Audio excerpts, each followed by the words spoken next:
Hello there everyone. Today I want to show you how to make this Christmas wreath beaded Kumihimo bracelet. And then this is what it looks like. So you got green long magatama beads to kind of symbolize the wreath. And then I'm using some red and some silver beads for the embellishment to go around the wreath.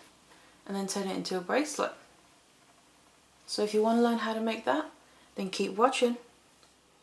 And these are the things that we're going to need. Now for this braid, you'll need to use round Kumihimo disc, and it's because we're just making a regular 8-strand round braid. And then the beads that I'm going to be using, I'm going to be using long magatama beads in a green colour, and this is to kind of symbolise the wreath effect. And then I've also got two different colours of the same size bead. These both of them are just regular round beads, and they're both farm mill, and these ones are silver stardust ones. And then these ones are just red ones, and they're equal to about 6/0 size as well, in seed bead size. And obviously you can choose whatever colours you want, but this is just what I'm going to be using to symbolise the decoration on the Christmas wreath. And then the card that I'm going to be using is Eslon card, and I like using this because it's a really nice and strong card, and the durability of the final piece is going to be really good. And also the thickness of it is about 0.4 mil in diameter, which will go through basically most of the beads that you're going to get.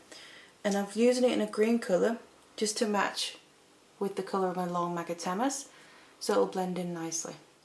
And then the final pieces are these. I just have a couple to show, and these are called Kumihimo bobbins, and this is what they look like. And then you open them up and then put your thread or cord in there, and then close them back up. And I like using these when I do beaded Kumihimo. These are an optional extra. It's not necessary. It's just a nice extra thing to have and to stop your cords from tangling and that. So, and what I'll do is for most of these material, I'll put some links in the description box as to where you can purchase these or similar materials. So get all your materials together and then let's get started. So to start making the braid, what we need to do first is we need to cut our cords ready. And what I've done is I've cut my S-long cord, and I've cut 4 lengths of that of about 1 meter each. So that's the lengths that we're going to be working with, and these are going to turn into our 8 working strands.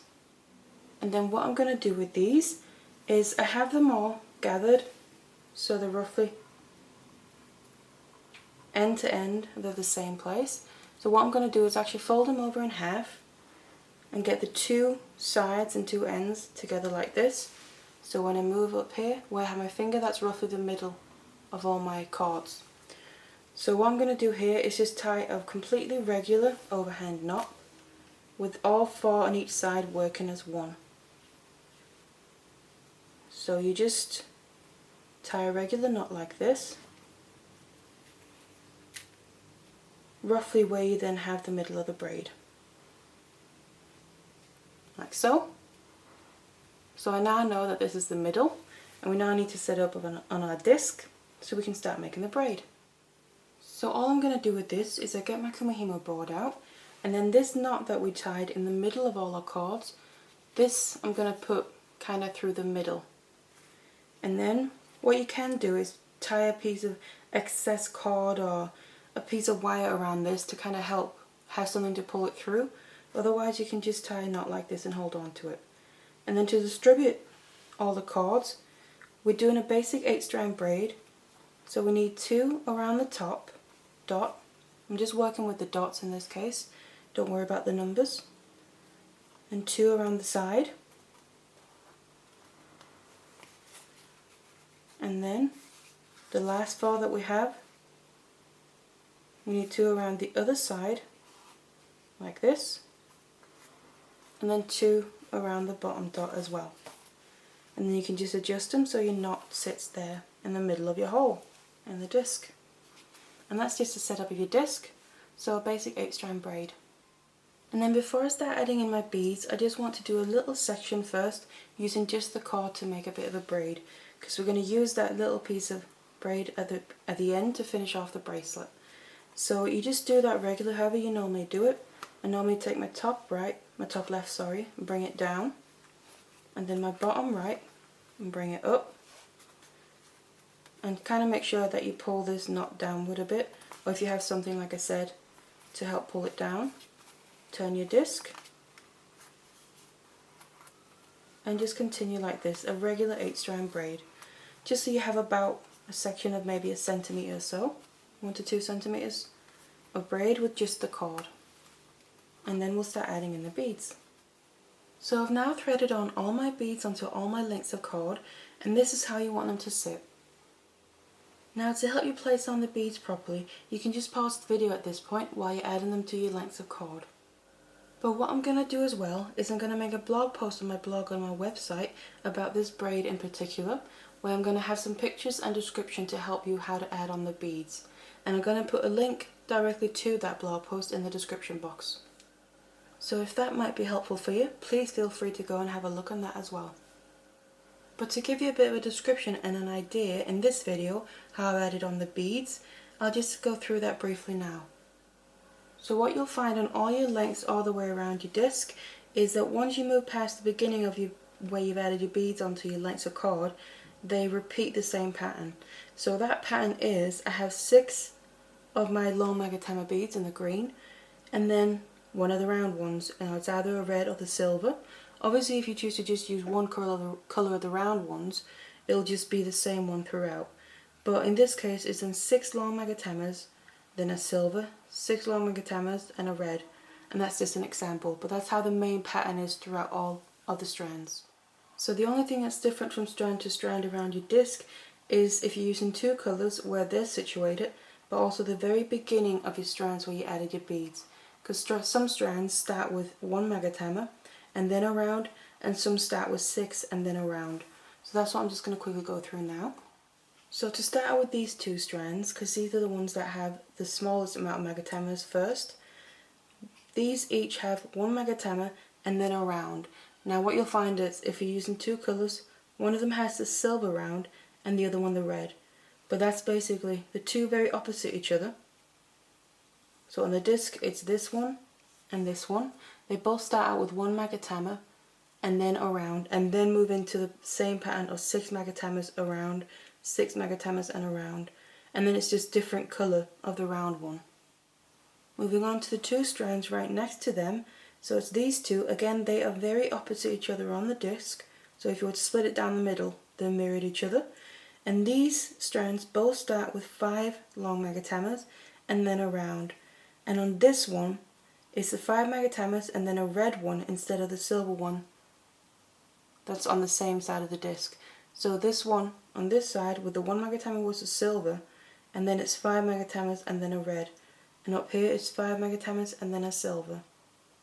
So these 2, as you'll be able to see throughout the whole thing, it's the strands opposite each other, start with the same amount of magatamas and then around, but they have opposite colours of the round. Moving on to the next pair, so these ones, for these 2 strands, again very opposite each other, we'll have 3 magatamas and then a round on each. Now on this side it's 3 magatamas and then a silver, and then 6 magatamas and then a red. And on this one is the opposite, 3 magatamas and a red, and then 6 magatamas and a silver. So again, they're the same, straight opposite each other, except for the colour of the round beads if you're using 2 different colours.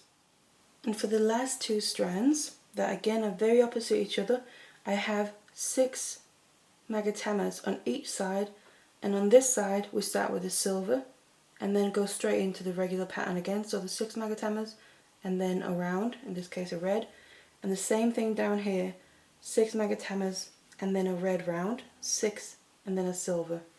So that's going to be the pattern of how to put on your beads. And then if you get your beads placed correctly on your strands before you start incorporating them into the braid, once you start the braid and adding the beads in, you don't really have to think too much about what you're doing. You can just continue with your regular braid and go a bit on autopilot, because the pattern should then work out itself nicely. And another thing I just want to point out as well is an optional thing. On all my strands I've put on these Kumihimo bobbins, like so. And this is an optional thing that you can use if you want to. They open up like this, and then you put your cord, your long length of your cord around the middle here. Just wind it around until it's eaten up some of your cord, and then close it up, and then you can use them to kind of keep your cords in order and organised and stop them from tangling too much. Now these are quite useful, and I like using these when I'm working with beads on my Kumihimo. But obviously it's optional, and if you don't want to, you can just tie a couple of knots on the bottom of your cords and that'll hold the beads in place as well. So now we've done all the preparation work, what we need to do now is start making the actual braid and adding in the beads to that. And the way that I'm going to do that is I'm just going to grab my disc and get it into position, like so, knowing that this is the next pair that I was going to do. And then we just need to start making the exact same 8-strand braid. So to do that, I'm going to grab my top left one, because that's how I've been working throughout. I'm going to release that cord, and then as I do that, also release one of my beads, so the first one available, and let it drop all the way down here, and make sure that it goes underneath the cords in the middle. And if it doesn't automatically, make sure you tuck it in. And then bring the cord down, just like you were doing before your regular 8-strand braid, like so. And then to finish off that pair, we'll do the bottom one here. Release one bead and then the cord, and let that drop down. Make sure it goes underneath the cords in the middle here. And if not, then tuck it in, like so. So that's my first pair done. I'm going to then turn my disc, just like I've done the whole time, I would do with a regular 8-strand braid, onto my next pair that I've yet to do. Now I just want to point out that in this case it looks like my bobbins are kind of in the way, but it's only because I'm working on a table. Normally I would have them hanging down from the disc in front of me. So that's what you would be doing as well. So they are useful to use. But then again, I'm going to take my top left one, release the cord and release a bead, and let the bead drop down in there underneath the cords in the middle, and then fasten it at the bottom. And then the same with the other side. So the bottom cord, release it, let one bead drop down, make sure it gets tucked in underneath there in the middle, and then place your cord at the top. And that's really how you add your magatama beads, and to get that kind of scaly effect that they give you on your braid. Now I do have a video that's detailed on how to add magatama beads. I'll link that in the description box, that might be helpful. But otherwise you just continue like this, building up your braid. And it's right at the beginning here, it's going to be the most fiddly part, just because everything is a little bit loose right here, because your beads aren't really filling that much up yet. But once you get going just a little bit further, it'll get a lot easier and your beads will kind of naturally fall into place. So you just keep going, releasing your cord and dropping down one bead, tucking it in, making sure then, once you start now, I'm starting to get layers on top of each other of beads, that the bead goes on top of the other beads, but still underneath your cords in the middle. So tuck it in like that, and just keep going. And you just keep going like this until you've used up all your beads. So I've now kept adding my beads till I've used them all up on all my strands. And now what we need to do is basically create this little piece of braid just with cord that we did in the beginning. We need to do that at this end as well, so both ends become even and we have something to finish off the braid with. So you just go back to your basic 8-strand braid, just like you've been doing the whole time. The exact same thing, just now not adding any beads in again. So do the same thing until you have about a centimetre or so, 1 to 2 centimetres of just braided with cord. So I've now made that little section of just braid with not adding beads anymore, and what you'll find is naturally your braid will singe in again because you're just using the cord. But now what we need to do, because we've finished adding all our beads and we're basically finished with the braid now, so I'm going to take this off the board, and the way that I like to do this when I'm using beads and using this fine cord in this way is I like to grab opposite cords of each other. And the only thing I say is don't start with the pair that you just done. So start with the pair that's kind of coming out from the very bottom and just take opposite cords of each other like this, and then cross them over the middle and tie a regular knot like so. and then tie that knot, tighten it across the middle. And then you can just put them back in place to get them out of the way for now. Take the other two of that pair, do the same thing, very opposite each other, cross them over the middle and tighten a knot across the middle in the center of the braid there. Moving on to the other pair, and you just grab now the ones that you feel. I'm going to go through all of them. Grab the ones across from each other, tie a knot, tighten it across the braid. Grab the last two cords and do the same, like so. And then now we can take it off the board because it's nice and secure now. This is just to kind of finish off the end so we don't have to worry about it unraveling when we take it off the board. And it's also kind of a nice and neat way to do it. So there we now have the braid with our beads done. And then this is the final look of your braid. So you can see this Christmas wreath effect with kind of red and silver embellishment on it. And then obviously we will turn it into a bracelet. You want to just finish off this end. I'll put a little bit of glue around these knots that I made at the end, and then just so I'm able to cut off the excess cord here. And then all I'm going to do is use Kumihimo ends to finish off the ends, and then some findings.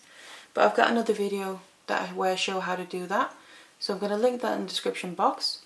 But otherwise, then this is our finished piece, and you can use this as a bracelet, perfect for Christmas.